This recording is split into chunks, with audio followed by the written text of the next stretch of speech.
What's poppin'? It seems like nuisance streamers harassing people abroad is a genre that is continuing to grow. And, well, actually, some people are still locked up. That Johnny Somali dude and Vitaly are locked up. But it seems to be happening domestically as well, with an individual that came out of Adin Ross's sphere of streaming and his friend group, and that is Convi. So, Convi got linked up with Adin Ross at a certain point in time. So this individual Convi had a complete shift when he listened to, for the first time, K-Flock, who is currently locked up. This guy adopted K-Flock's personality, hairstyle. I think he got a bunch of tattoos because of him. He was heavily influenced, and I think he's older than K-Flock as well. Nevertheless, this guy, we have to give him respect for smacking the Island Boys 2 years ago or so. Yeah, he was at Jack Doherty's house. He open palm slapped the hell out of one of the Island Boys, so we cannot take that away from him at all. He deserves a gold medal for that. But he decided to collaborate with these quote-unquote pranksters. I don't know too much of their content. That's why I say quote-unquote. If this content is similar to what they usually do, then hey, I cannot co-sign it. But what happened was he collaborated with these guys, and they just did something quite despicable in public. So I'm going to play you guys that right now. I'm sorry.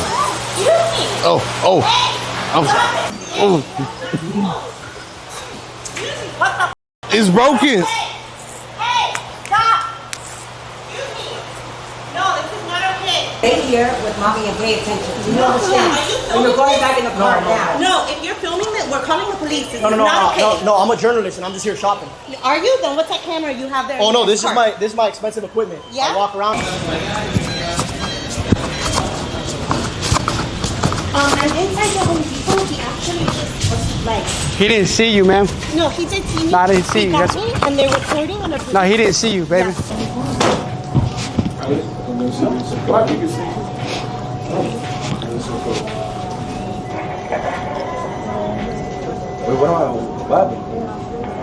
should have for a road range somewhere around northeast 7 and This is just one of those things I feel like you can't laugh at unless you're a child and you don't understand not how serious it is, because like, you didn't strike complete fear into someone's heart, but just how disrespectful it is. You're ruining someone's entire day with this, and it's someone that you don't know. So I don't even know why they thought this was a good idea, but this was a complete failure on multiple different fronts, and she took it very seriously, as she should. And I'm going to give you guys a little bit later in the video an example of, I wouldn't say completely harmless prank, but something that is a little bit more lighthearted and funny. So after the spraying, what happened is this lady would go on to get help from the authorities. I'm going to play you guys that clip right now. Our platform under the username My House is Dirty has been suspended. This would be considered a case of ban invasion. The individual streaming must either exit the stream or stream must be stopped. Well, Kick, I'm gonna stop it after this, Kick. I'm doing this for my safety, Kick. You could do red, though. I don't even know what that is. They came with my shirt. Yeah. Kick, I'm doing this for my safety. Kick, we're doing this for our safeness. Is that it? Sorry? Is that it? No. We're doing this for our safety, Kick. After this, I got you, bro.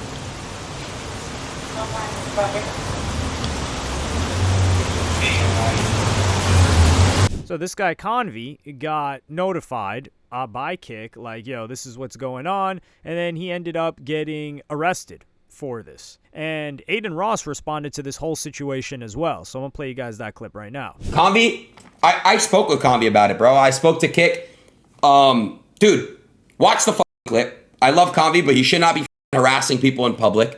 That could be someone's mom. That could be someone's older sister. He knows how I felt about it. We already talked about it.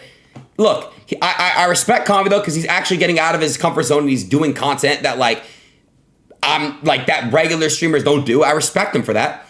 But at the end of the day, you can't get mad at somebody getting mad at being sprayed. If that's one of your guys' moms getting sprayed at Home Depot. Now, I don't get why he always has to, or not always. I don't get why he has to compare it to, oh, that's somebody's mom or that's somebody's sister. Who gives a damn if it's not somebody's mom or not somebody's sister? It could just be some random woman that's not related to anybody. It could be a man. It could be a boy. It could be whoever. Like, doing that is just out of pocket. And I do get Adin Ross, like, giving him some credit of getting out there, because I think most of this guy's streams are on desktop from what I've seen thus far, which is fine. You do not need to reinvent the wheel. Like, if it's working, stay at home, because most of the you really can't. I feel like if you're doing IRL, you really can't compete unless you've got some ingenuity to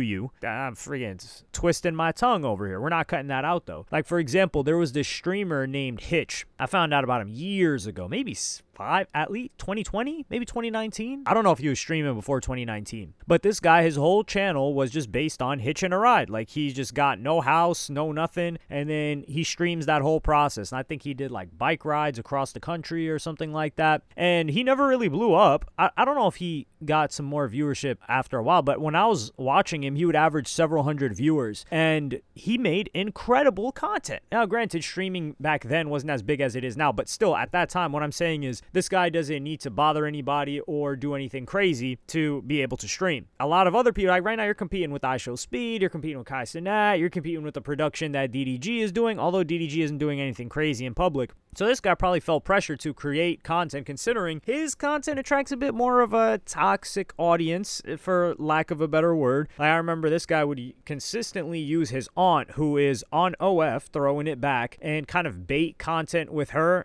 So that's a little bit odd, but people, they're okay with that. So this guy got arrested, and they let him out, but he caught a quick ban from Kick. And then we would come to find out that he would lose his bag from Kick because he was trolling Adin Ross while Adin Ross was doing a live stream playing the new 2K26, and Adin got heated and started firing back at him. So I'm going to play you guys that clip right now.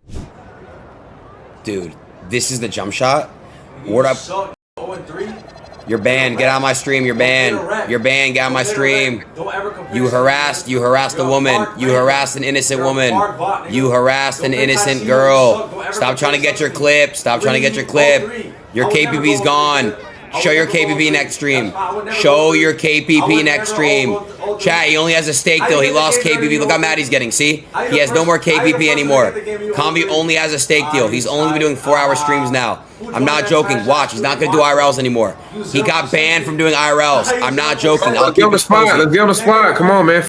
Bro. He got banned from IRLs. You should kick him out the house. That did that to that poor lady. You should kick. So what he's talking about, the KPP or KCIP. So KPP is Kick Partner Program. KCIP is, I believe it's Kick Creator Incentive Program, is whenever, if you've ever seen a Twitter post or something, or like somebody like Asmongold flexing like, yo, this is how much I make on Kick versus how much I make on Twitch, and I'm streaming at the same time. Those people are a part of KCIP or KPP, which is Kick's way of attracting new streamers. Initially, they wanted to attract a bunch of viewers, which they're still trying to do, but they're trying to get a bunch of people to multi-stream or to stream on there. And what they do is, instead of just signing someone to a big deal, they pay them based on the views that they can average, but it varies. And it's case-by-case basis, as in they give it to you when they want, they give it and they take it. They give it to you when they want, and they take it away when they want. So in this guy's case, they took it away. So all he has left is a stake deal, which is where he hops on, gambles, makes his money, and then dips. So he doesn't really have an incentive, and that's why Adin says he's only going to stream for 4 hours, because this guy doesn't have an incentive to stream anything else anymore, because he's not going to get paid for it like that. So this is also why you have to be very careful if you're a streamer. I'm not a streamer, so I don't got to worry about this. But if you are influenced and think like, yo, I could make more money over there, they're going to turn off the tap. It's almost like, there's just phases. There's phases to how Kick is building their platform, and you need to look at the phases. I made a video on this years ago that just predicted exactly how Kick would be going up until this point. I didn't guess KPP, but KPP made sense after a while. But first they have to get a bunch of users, right? And then they have to get a bunch of people, a bunch of other streamers, and then they sign some deals for that to get some big viewership streamers to bring their viewers over, and they've done a good job at it. But what people assume is that what is happening right now will continue. The predictability on Kick and the income related to Kick is very low. Even Adin Ross talked about how his income drastically dropped when he was flexing it just a couple of months ago. At least with Twitch and perhaps with YouTube, but Twitch more so. There's a predictability of income. Now, there is, like, some people will talk about, like, yo, I just got banned here and there, but you can avoid getting banned on Twitch for the most part. Twitch is not suddenly going to slash your ad rates by an insane amount just for no reason. That's not happening. If you're not banned, you're going to make the consistent amount of money that you would make with that same viewership. That varies widely on Kick. And they're using these bigger streamers as an incentive for smaller streamers to understand. It's like dangling the carrot. So that's enough of a summation of that. I wanted to give a good example of a funny prank so we can lighten everything up, wrap it up and tie it in a little bow. We've got a poo sandwich in the bow, which is them harassing somebody, him getting arrested, and then proceeding to get banned on Kick, and then I think he got unbanned soon after, but then also getting removed from the Kick partner program. So a bunch of L's, but we got to wrap it up in a bow. So I'm going to play you guys this clip. 2, 3. Oh.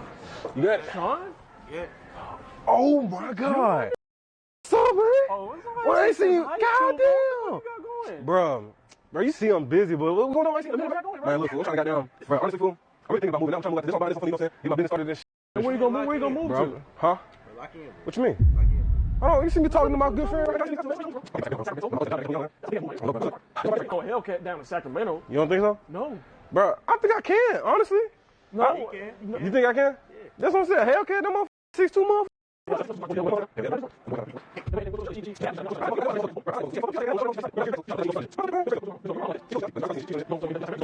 Bro, the money I'm gonna be making out there though? Huh? I know your arm's hurting, bro. Your arm's hurt?